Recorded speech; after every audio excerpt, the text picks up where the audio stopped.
I think that Christ is really the center of every area of life. And so therefore, what I'm trying to help young couples, and even those who are older, who are getting married, understand is that Christ really has to be the center of their entire existence. And I'm simply drawing it from passages like 1 Corinthians 10:31. Whether you eat or drink or whatever you do it all for the glory of God. And I'm trying to help them understand that even in an area like intimacy, that Christ has to be the center even of that. And if they do, they understand that the Bible actually has a tremendous amount to say about intimacy, that they will learn that sex is really not about performance, which is what the world gives us as the bill of goods, but it's really about relationship. And so I want to help them to learn to enjoy that journey rather than come in with expectations that they think will be fulfilled. I agree with that, which is one of the reasons why I made it a point. In fact, speaking about the Song of Songs, I remember one day in seminary, we were attending chapel and someone spoke on the Song of Songs, and afterwards all of us seminarians were out in the lobby and we were laughing at one another and with one another, saying that was the best sermon we'd ever heard on the Song of Solomon. And then as we reflected on that, we all said, well, it's the only sermon that we've ever heard on that. And so the whole point was I dedicated to myself to being willing to talk about the issues because God speaks about it often in His Word.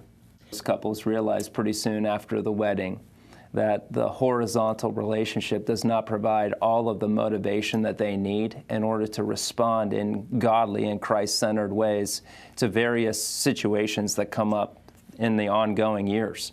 And there needs to be something more than that, and that is their relationship with Christ. And when a person understands what Christ has done for them, when they understand all of the resources that Christ has provided them, then all of a sudden that frees them, instead of having to demand something from their spouse, to being able to freely give it. And so I think of Christ's love as filling me up so that I am free then to love and to give and to serve others. The most important other would be my spouse. And as couples understand that, they stop demanding things from one another, and then they think about how can I serve one another.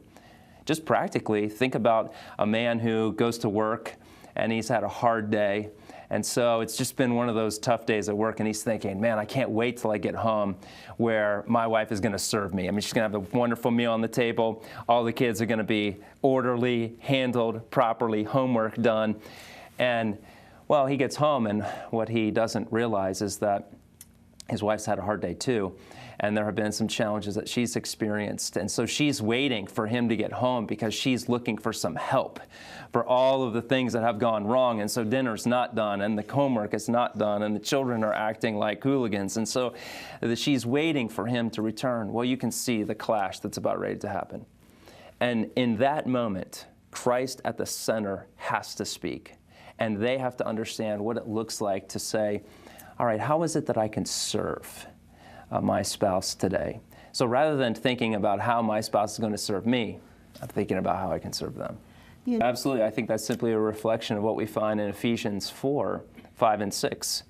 We have a whole series of instructions given to individuals, persons. And then we find instructions from Ephesians 5:22 to verses 33 about marriage, about spouse, about partner.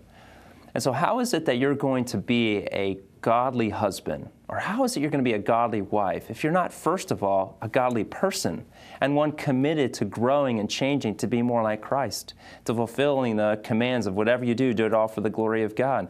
Or to think of 1 Peter 2:9, which tells us you're a chosen race, a royal priesthood, a holy nation, a people for God's own possession, so that you may declare His excellencies.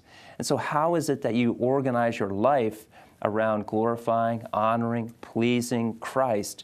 That's going to determine then how a person functions in their marriage. You know, my wife and I have been married for almost 23 years now, and God just blessed us with both families who, our parents love the Lord. They're still married today. In fact, we were just thinking about organizing a 50th wedding celebration for my wife's parents, and so we've really had good role models for us from the beginning. We were both in good churches that taught us the truth. And then we did have some pre-marriage counseling that helped us to refine and to reflect on what things needed to be true for us. And so God worked in our lives early on, and we praise Him for that.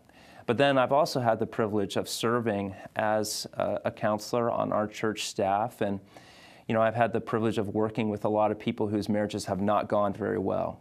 And so many of the lessons that are included in the book today actually come not solely from pre-marriage counseling, but actually come from marriage counseling. And that is, essentially, I like to think of it this way. I'm offering my counselees, this couple, a scholarship. You can either learn the lessons on your own, or you can learn the lessons from someone else, and here are some of them.